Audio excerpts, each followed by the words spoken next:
Imagine discovering an entire city beneath your feet. Tunnels, homes, storage rooms, air shafts, even hidden escape routes, carved deep into solid rock. Not a single room, not a cave, a full underground civilization. And here's the terrifying part. These cities weren't built for comfort. They were built to hide.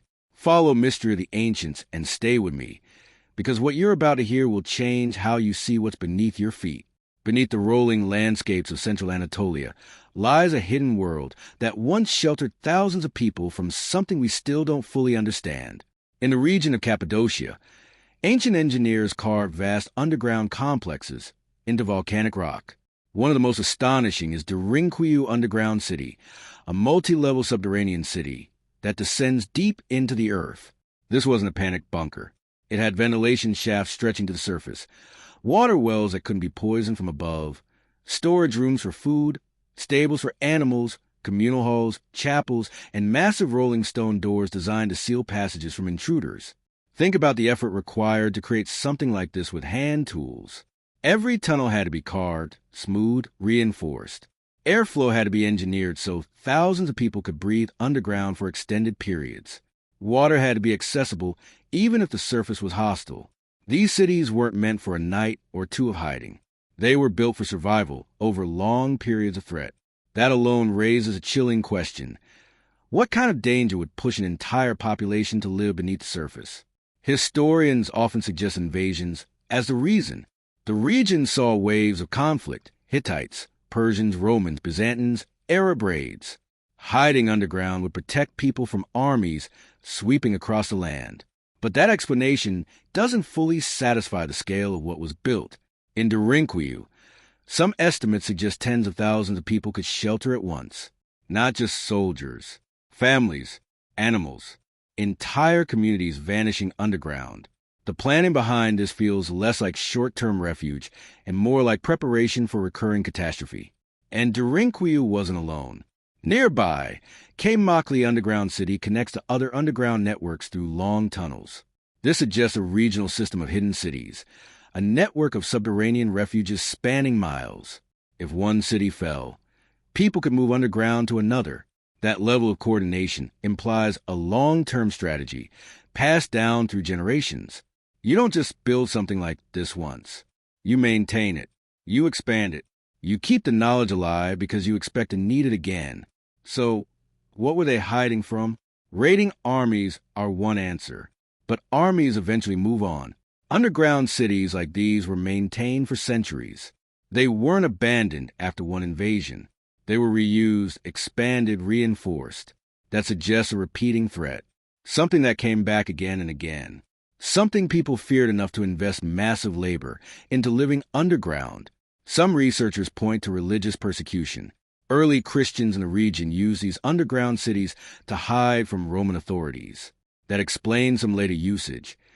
But the earliest layers of these cities may predate Christian persecution, which means the original purpose could have been something else entirely, a threat older than empires. Environmental disasters are another possibility. Volcanic ash, extreme climate events, or prolonged droughts could force people underground for protection and stable temperature. Cappadocia's underground spaces stay cool in summer and warm in winter. Living underground could protect communities from surface extremes. But again, the scale feels excessive for simple climate shelter. Entire cities, engineered to be sealed off from the surface, with defensive doors and choke points. This looks like fortification against an enemy, not just weather. And then there's the unsettling question nobody likes to ask. What if the threat wasn't human at all? Ancient myths across cultures speak of beings that came from the sky, from the depths, or from the darkness. We don't ever take these stories literally to recognize a pattern. People often encode real fears into myth. Could the unknown threat have been something people didn't fully understand? A recurring danger that made the surface feel unsafe at certain times? Disease outbreaks, raids by unknown groups, environmental collapses, or something else entirely that didn't fit into their worldview. What's clear is this: these underground cities weren't random. They were strategic. The air shafts were hidden and narrow, making it hard for enemies to poison or block airflow. The stone doors could be rolled shut from inside, sealing corridors like ancient blast doors. Some passageways were intentionally built narrow and low, forcing intruders to crouch, making them vulnerable to defenders. This is military design applied underground. That tells us the builders expected hostile contact, even below the surface. Imagine the psychological reality of this. Entire communities living with the knowledge that at any moment they might have to disappear into the earth. Children growing up knowing the routes underground. Families storing food, not just for winter, but for hiding. Generations maintaining a hidden world beneath their homes. That kind of cultural memory doesn't form from a single event.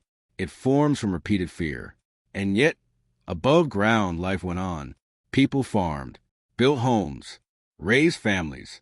But beneath it all, there was a shadow city waiting, silent, dark, prepared. That dual existence is haunting. It suggests a world where safety was never guaranteed on the surface. A world where survival meant having an escape beneath your feet. What if the underground cities of ancient times weren't isolated secrets, but part of a global pattern of fear? Follow Mystery of the Ancients and stay with me, because once you see how widespread these hidden worlds were, the surface of our planet will never feel safe again. Across the world, beneath deserts, mountains, and ancient settlements, people carved out massive underground complexes, not just storage tunnels, not simple shelters, entire living spaces built to disappear. The more archaeologists uncover, the clearer the pattern becomes. Different civilizations, separated by oceans and centuries, all chose the same solution when faced with an unknown threat: go underground. In ancient Cappadocia, we saw how cities like Derinkuyu Underground City and Kimmakli Underground City formed a network of hidden refuges. But similar structures exist far beyond Anatolia. In the soft limestone cliffs of Matera, ancient cave dwellings known as the Sassi evolved into entire subterranean neighborhoods. Generations lived partially underground, expanding rooms, carving passageways, and hiding storage chambers deep within the rock. This wasn't just poverty-driven housing. The deeper sections showed defensive layouts and hidden chambers, suggesting that secrecy and protection mattered. Travel east, and the story repeats in the ancient cities of Les Plateaux, where people carved Yaodong cave dwellings into thick earth walls. These underground homes offered insulation from extreme temperatures, yes, but many were also hidden from view, with entrances masked and tunnels leading inward. Entire communities lived beneath the surface, shielded from both climate and potential enemies. Again, we see the same pattern. Survival meant going below. Now consider the underground passages beneath ancient Petra. Famous for its rose-red facades carved into cliffs, Petra also hides a less visible world: tunnels, cisterns, and chambers beneath the surface. These underground systems manage water in a harsh desert environment, but they also allowed people to move unseen. When invasions came, Petra's inhabitants could vanish into rock. The city above dazzled visitors. The city below protected its people. What ties these places together isn't architecture alone. It's mindset. The builders assumed that danger would come. They planned for invisibility. They accepted that the surface world was not always safe. That belief shows up in how these underground spaces were designed. Hidden entrances, false passages, choke points, storage for long sieges, independent water systems, all signs of people preparing to survive, cut off from the world above. But here's where the mystery deepens. In many of these places, the underground structures were built first, and the surface cities grew later. This flips our usual assumption. We think people built above ground and then dug shelters as backups. In some regions, it appears the underground world was primary, an original foundation of settlement.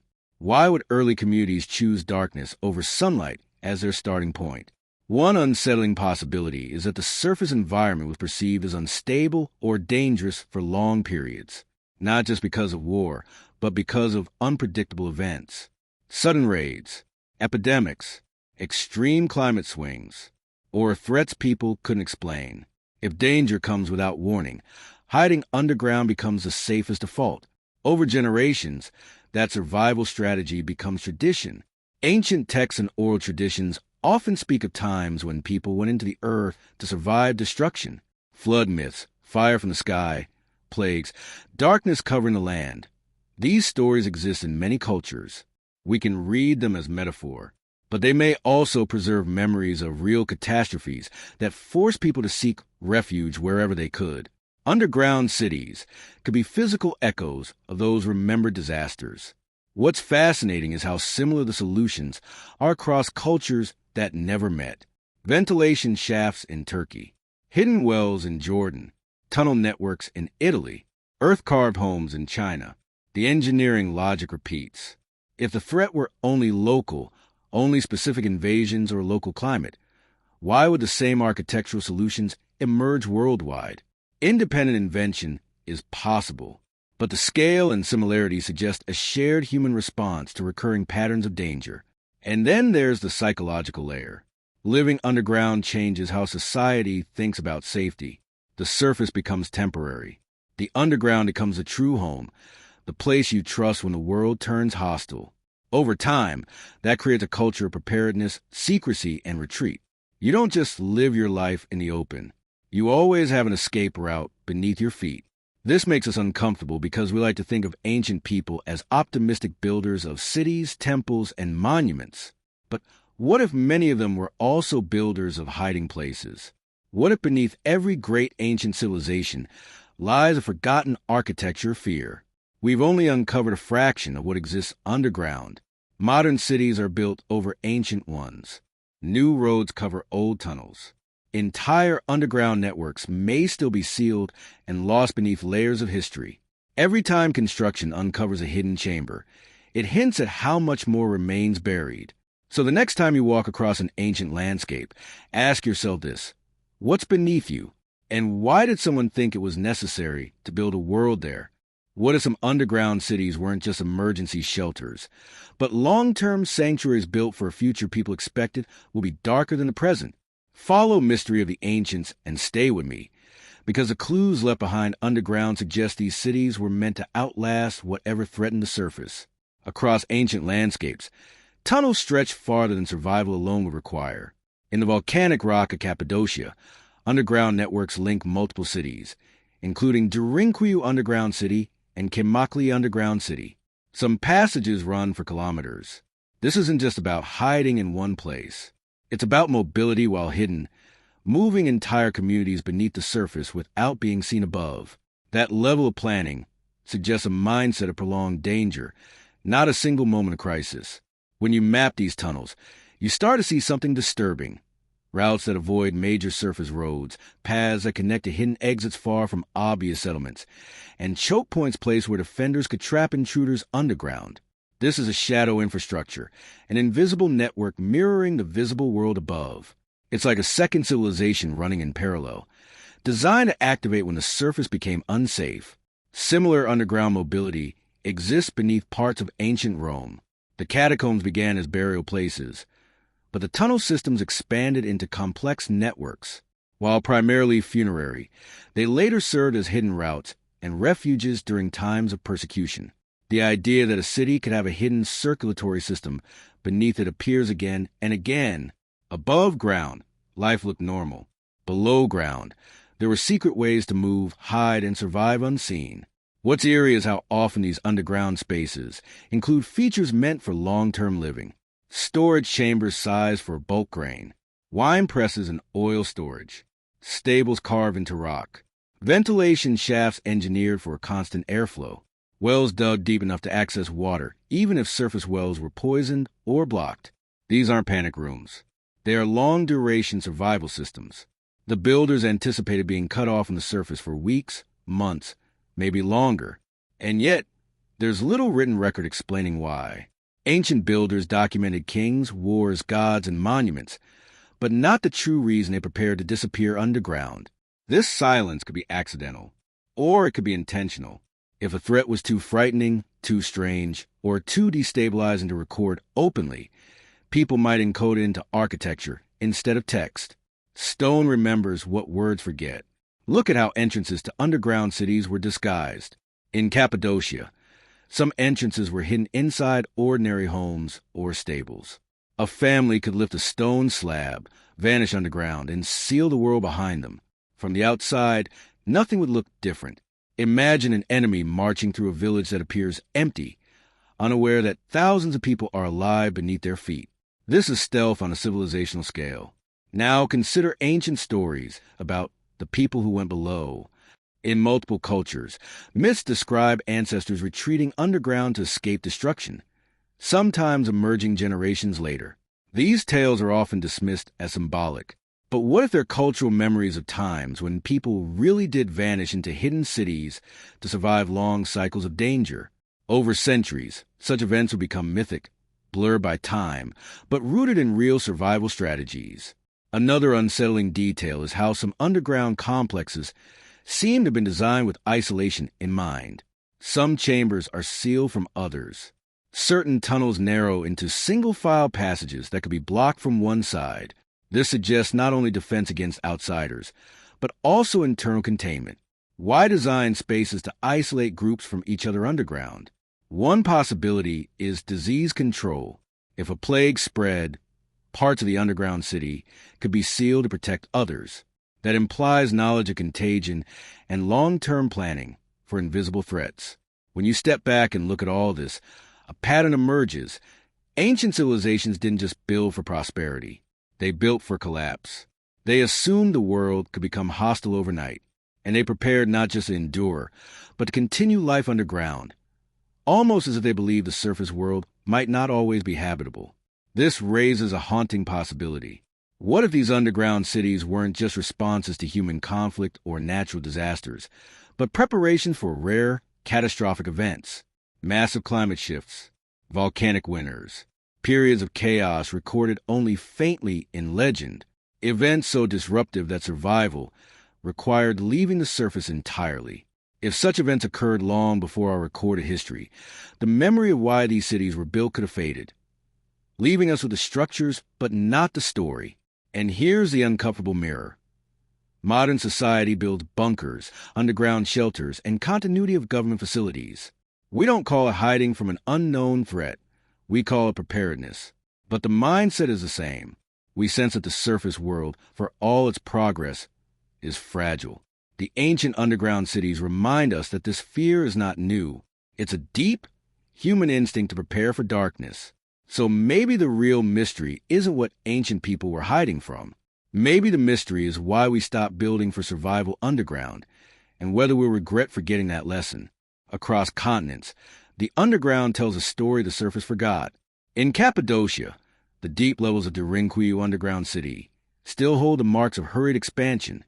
New chambers cut into old ones, passages widen as if more people were expected. This suggests periods when the underground population surged suddenly. Something drove people below in waves.